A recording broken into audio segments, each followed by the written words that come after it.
To fix the Asus BIOS password reset issue where Alt-R is not working, follow these steps. First, ensure you have tried the correct method to reset the BIOS password, which involves pressing Alt-R during bootup.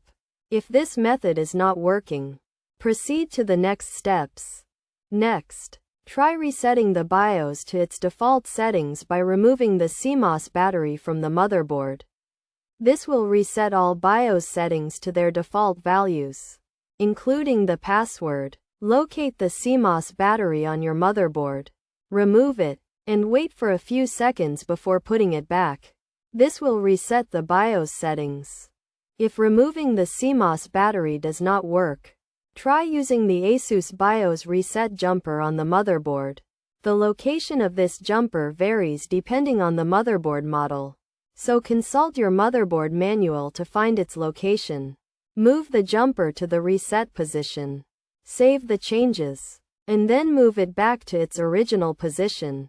Another method to reset the BIOS password is by using a third-party software or tool.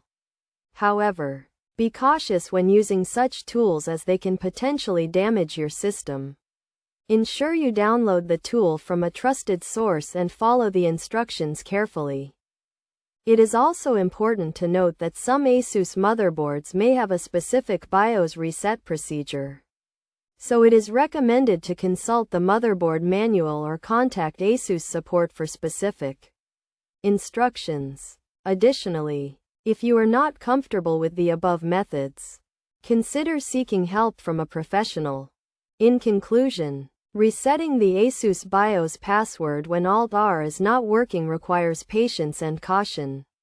Try the methods outlined above and ensure you follow the instructions carefully to avoid damaging your system. If none of the methods work, consider contacting Asus support for further assistance.